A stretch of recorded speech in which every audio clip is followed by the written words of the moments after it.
Hey there, content people. What's going on? I'm John Doherty, and I'm the founder here at Editor Ninja.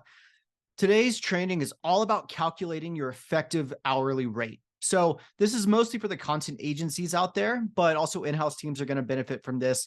If you're able to calculate how much you're actually getting paid per hour to do the things that you're being paid to do, and that this also helps you determine what you should then outsource, what makes sense to outsource, because it's less than your hourly rate. And you could hire someone for half, a third of what you are currently paying for this thing. This is where a lot of costs happen. A lot of costs are hidden in marketing, just in business overall. So I want to help you kind of figure that one out. As always, if you're looking for content editing services, you need a partner to edit all the content that you're producing. Maybe you've had to reduce headcount, which unfortunately has been happening recently, and you now need someone to edit because you're the content manager and now you have 4 jobs, or you're a content agency and you're growing. Whatever the case, we can help you out. Editorninja.com/demo. Book a free editorial assessment with me, and we'll have a conversation from there. And then also, all of our trainings can be found at editorninja.com/videos, including this one. This is where I'm doing all the trainings about helping people run better content programs. So I'm going to once again go to my handy dandy iPad. If you've not seen this before, this is an iPad Pro with using the app Notability and the Apple Pencil. So how do we calculate our effective hourly rate? As you can tell, I've already kind of given you the equation here. Basically, to calculate your effective hourly rate, you need to put what you got paid. I'm actually going to remove that. So it's what paid divided by hours worked, right? So what you were paid divided by the number of hours worked. So let's say there are 168 hours worked in a month on average. So let's say, so talking to the agencies here, let's say you billed $1,000, right? With a comma, and you worked 10 hours. Your effective hourly rate is $100, right? Pretty great. Not too bad. Let's say you did $5,000, but you only put 20 hours towards it, right? What that is going to give us, I'm just gonna do the math here real quick. On my handy dandy calculator, I believe it's 250, but I don't want to get it wrong, is $250 an hour, right? It's your effective hourly rate. So that's pretty cool. So the question is, what is it for you? It's a pretty easy equation. I'll circle it right here. Go and calculate it for yourself. Now, and then put in what your effective hourly rate is. So let's say your effective hourly rate is $125. I believe the average in the United States right now for digital marketing companies, at least as of the last time Credo, my other company, ran our digital marketing pricing survey in 2022, was $147. So if you're at 125, you need to raise your prices a little bit. You probably could raise your prices a little bit. Let me put it that way, based off of the national average. But why this is important to know is you found your effective hourly rate. So this is what you're actually making per hour that you work, right? The reason this is important is because a lot of agencies will say, like, well, we charge, let me put a different color here. Let's do purple. We charge $250 an hour, right? So this is their quote unquote hourly rate. But, and I frequently see it, their effective hourly rate is somewhere in the like 150 to 200 an hour range.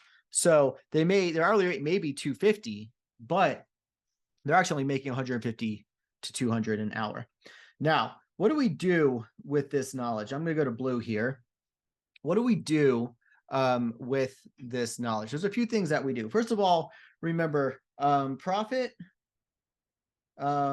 is what you charged, right? Charged or made,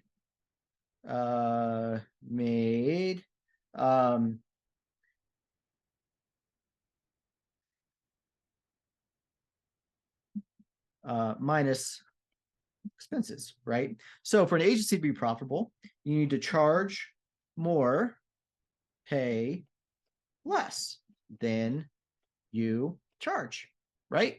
Makes sense. But a lot of agencies don't do this, and the devil's in the details. And this is where we can usually find a lot of profit margin for agencies often through outsourcing certain things that they're currently doing.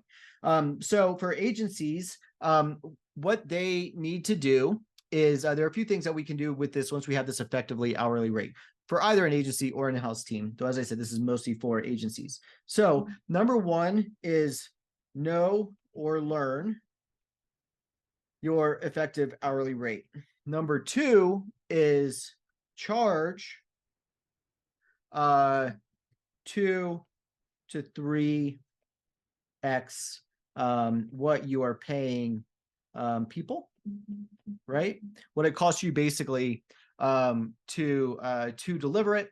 And you also need to, I would say, find your effective hourly rate for actually, it's not even charged 2 to 3x what you're paying people, but basically it's now that you know your effectively hourly rate, what you pay should be 1/4 to 1/2 your effective hourly rate.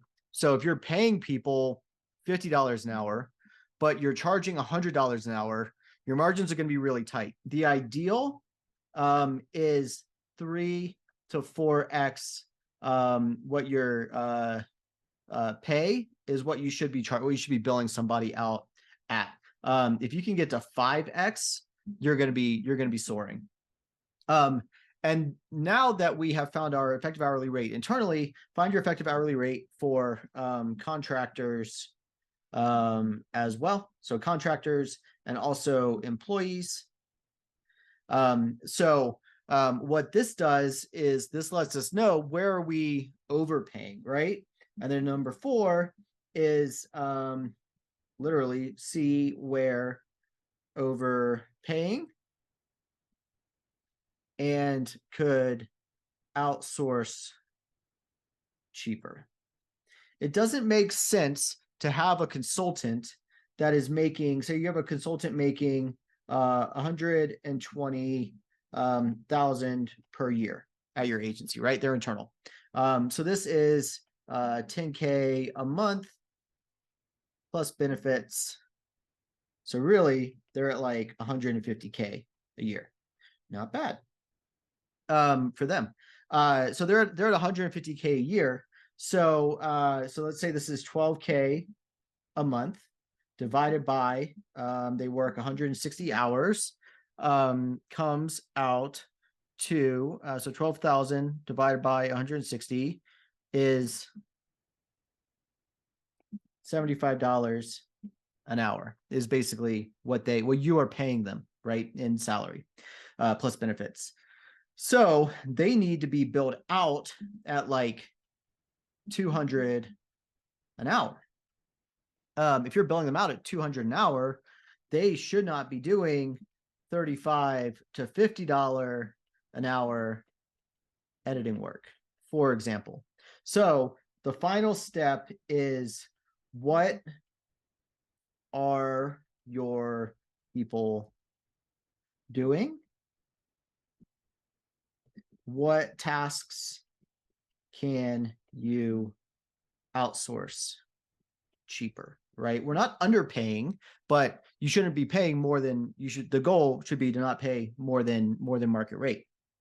So what can you outsource cheaper? And then the goal is to say they're spending 20 hours a month on editing, right? And so you're paying, so let's see, times 20. So you're basically paying $1,500, right?